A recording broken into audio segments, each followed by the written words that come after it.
L'ego, l'âme et l'esprit. Partie 2 de 3. Avertissement. Par rapport aux propos tenus dans le cadre de cet enregistrement, je vous ne demande pas de croire ce qui est dit, mais plutôt de vérifier par vous-même si c'est réel avec votre ressenti ou votre intellect. Bonne écoute. Pour bien comprendre les concepts d'ego, d'âme et d'esprit, je vais mettre un peu plus d'emphase à présent pour définir en quoi consiste l'esprit. L'esprit est une structure énergétique éternelle, donc qui n'a pas de début et de fin, à la différence de l'ego du corps physique qui naît au moment de la séparation du corps avec sa mère et qui prend fin au moment de la fin de vie du corps physique lors du dernier souffle. L'âme également est immortelle dans le sens que c'est une partie de l'esprit, mais qui a été configurée pour s'incarner sur le plan matériel en relation avec un abaissement de la vibration de l'esprit qui est devenu l'âme, là. Tandis que la partie de l'individu qui ne s'est jamais incarné dans la matière a toujours resté avec un taux vibratoire qui est très élevé. Donc, l'esprit a accès à toute information, il sait tout d'une manière instantanée, il est branché d'une manière perpétuelle à un réseau d'Internet psychique qui est multidimensionnel, alors que l'âme qui est plongée dans la matière est soumise aux lois de la matière, est soumise à un plan émotif, à un plan intellectuel, à des contraintes planétaires, à les lois aussi qui sont en relation avec sa condition planétaire, des influences aussi qui proviennent des astres, que ce soit la Lune, les autres planètes dans le système solaire, qui, de par leur rayonnement, vont influencer la structure énergétique de l'âme, qui est configurée pour une vie planétaire particulière. Autrement dit, l'âme qui s'incarne sur la Terre va prendre une couleur terrestre momentanément, et éventuellement, lorsque l'âme va se sortir du scénario planétaire terrestre et que le temps va être venu de participer à un nouveau cycle d'évolution sur d'autres planètes ou sur un autre niveau d'énergie, eh bien, éventuellement, l'âme va rehausser son taux vibratoire pour rétablir le contact avec son esprit qui a toujours eu le taux vibratoire élevé. Autrement dit, lorsque l'individu intègre la vibration de l'esprit, il réintègre le taux vibratoire primordial qu'il avait à l'origine avant de s'incarner sur Terre, voire même sur d'autres planètes, parce qu'il y a des âmes qui s'incarnent sur différentes planètes et vont un peu partout dans l'univers, incarner différentes formes de créatures, tandis qu'il y en a d'autres qui se concentrent plus leur énergie pour habiter des formes de créatures humanoïdes. Ça dépend des besoins, ça dépend des particularités exploratoires de l'esprit, qui, à travers l'exploration du plan matériel, participe à son développement et également à son expansion, parce que c'est en explorant la matière que l'esprit l'investit d'énergie et de sa créativité pour éventuellement le raffiner, parce que le scénario planétaire, c'est quoi? C'est un work in progress, donc c'est un travail en développement. Ce qui fait que, par exemple, on le voit au niveau humain, c'est que dans les âges, vous avez eu certains modèles de véhicules.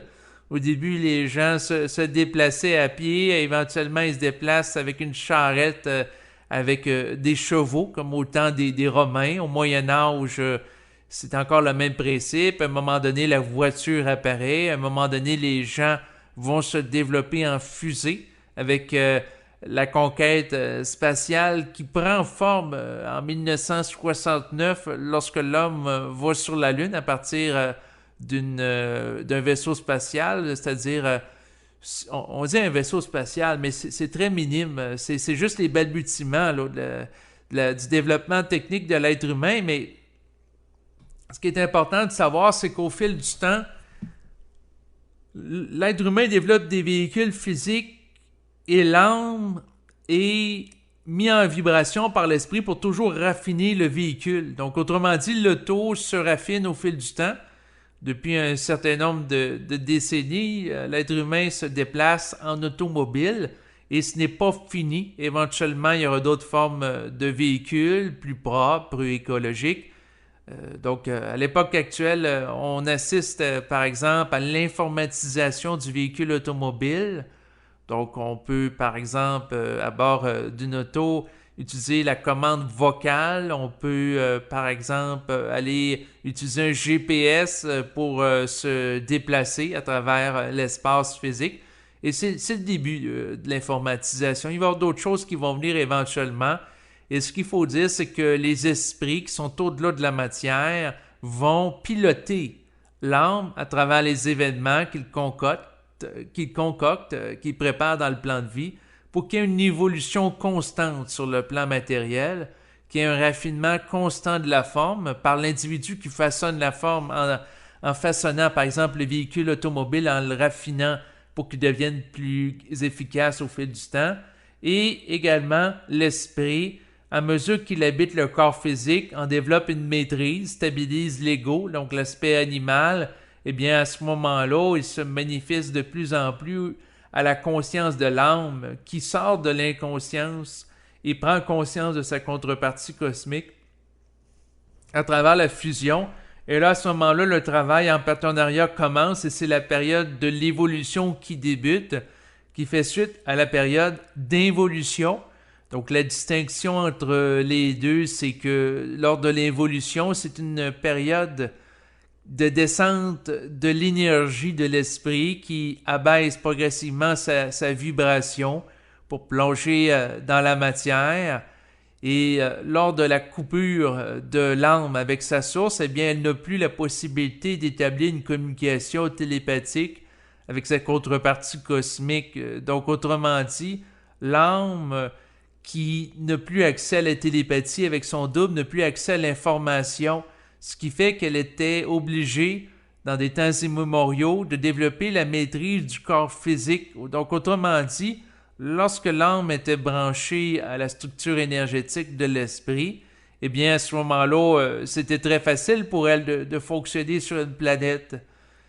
Eh bien, elle avait accès à savoir tout. Tandis que là, pour savoir quelque chose, eh bien, il faut le percevoir à travers les 5 sens physiques.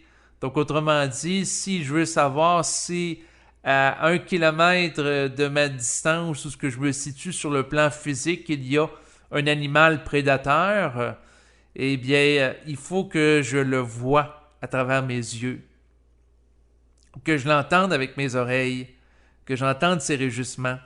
Donc, je ne peux pas savoir si, par exemple, il y a un lion qui est situé à 1 kilomètre de moi si je n'ai pas accès au sens physique, si je suis coupé de ma source. Tandis que l'âme qui est en contact avec sa source, eh bien, si elle aurait conservé son contact, elle n'aurait pas été en mesure de développer d'une manière aussi précise les sens physiques que l'ont fait les êtres humains dans les siècles précédents.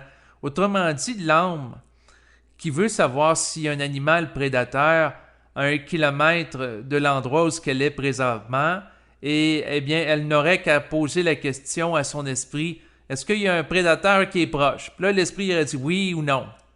Donc, en utilisant l'esprit, et vous voyez qu'elle ne développe pas la capacité de vision, la capacité à se déplacer aussi pour monter en haut d'une montagne et voir s'il y a des animaux féroces, des prédateurs qui sont situés proches d'elle. Donc, elle ne développera pas les sens physiques. Et c'est à travers la nécessité qu'elle développe les sens physiques, tandis que l'âme, si elle a le choix de les développer ou non, eh bien, ça se peut qu'elle soit paresseuse et elle ne développe pas les sens physiques en se fiant et fonctionnant strictement à partir de son contact télépathique avec l'esprit. Donc, autrement dit, c'est une période qui a eu sa nécessité parce que ça l'a forcé l'âme qui a été emprisonnée dans un corps physique en s'y incarnant à développer avec une très grande précision la maîtrise des sens physiques qui s'y rattachent, comme la vue, le goût, l'ouïe, l'odorat et le toucher. Donc, c'était des développements qui ont été très utiles pour être capable de manipuler la matière, parce que vous devez comprendre que si l'âme qui s'incarne dans un corps physique, et elle voit tous ses besoins remplis par son contact avec l'esprit, eh bien, à ce moment-là, elle n'aura pas nécessairement l'intérêt de construire un abri ou de monter en haut d'une montagne pour voir s'il y a des animaux. Donc, Les développements sur le plan matériel, lorsqu'on a accès à une communication télépathique, eh bien, il n'y en a pas autant. Et c'est à travers la nécessité, l'adversité des conditions physiques qu'ont affronté nos ancêtres qui ont dû combattre contre des animaux féroces, qui ont amené un développement. Et aussi le fait que l'âme a été coupée du contact avec son esprit, sa contrepartie cosmique, parce que elle aurait beaucoup trop souffert de réaliser les limites extrêmes de sa situation. Donc imaginez une âme qui s'incarne en pleine brousse, en pleine jungle, et elle n'a rien, elle n'a pas d'habitat, il faut qu'elle construise tout. Alors qu'à l'origine d'un plan de lumière où elle a accès à de l'information d'une manière instantanée et infinie. Là, il est pour vous de contact psychique avec l'esprit, donc elle n'a pas accès à d'informations télépathiques, donc elle est dans un contexte très limitatif, et de réaliser qu'elle existait au préalable dans un contexte où elle avait accès à beaucoup d'informations, qu'elle baignait dans une lumière et qu'elle n'avait pas les contraintes climatiques de subir le froid, la chaleur, les intempéries, la menace des animaux. Alors que si l'âme pense que la réalité physique est la seule réalité, eh bien ça va la forcer à se développer sur le plan physique parce qu'elle ne pensera pas qu'il existe d'autres formes de réalité. Donc vous voyez l'utilité quelque part d'une conscience matérialiste qui va amener l'âme à s'identifier à son corps pour qu'il y ait un développement au fil de l'habitation des corps physiques pour raffiner la maîtrise du véhicule. Et c'est ce qui a permis notamment à l'époque actuelle d'augmenter l'espérance de vie. Autrefois, nos ancêtres pouvaient vivre jusqu'à 20, 30 ans et aujourd'hui, quelqu'un peut vivre jusqu'à 80, 90 ans. Donc, l'espérance de vie augmente au fil du temps parce qu'au fil du temps, l'être humain maîtrise d'une manière davantage efficace la matière, les intempéries, les problèmes de santé. Donc, la maîtrise qui se fait de plus en plus grande de l'être humain de la matière permet d'augmenter l'espérance de vie et également sa qualité de vie. Et la différence entre son état d'origine et l'état qu'elle va connaître à la fin du processus d'incarnation et de réincarnation, c'est qu'elle va avoir un bagage mémoriel, expérientiel. Elle va s'être dotée aussi d'identité.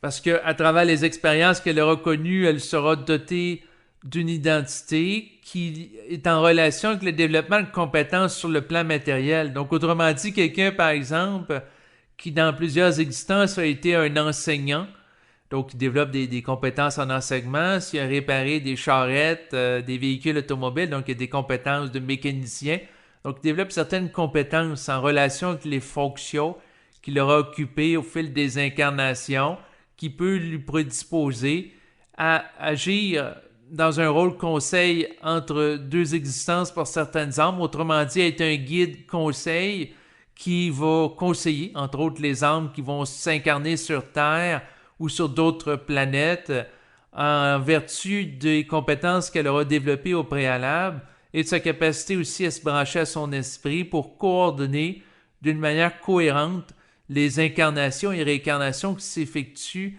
pour favoriser un plan global de développement. Donc, c'est sûr que les âmes, quand ils s'incarnent sur une planète, que ce soit la Terre ou une autre, c'est toujours en fonction de visées évolutives. Et l'évolution vise à amener l'âme à se développer en termes de sagesse et éventuellement aller d'au-delà de ça lorsque sa structure énergétique est suffisamment stabilisée pour se brancher à l'esprit et être un vecteur de canalisation directe d'informations qui provient de sa contrepartie cosmique qu'elle va manifester sur le plan matériel pour amener une évolution qui va s'accélérer. Parce qu'au lieu de procéder en fonction de l'essai-erreur, l'esprit donne accès à de l'information qui permet d'avoir une réponse exacte d'une manière instantanée à une question qui est posée ou faire la résolution de problèmes d'une manière beaucoup plus efficace que la personne pourrait le faire en jonglant avec les possibilités, en utilisant la capacité d'analyse de l'ego qui est plus limitée que l'intelligence qui est beaucoup plus vaste et spontanée qui provient de son esprit.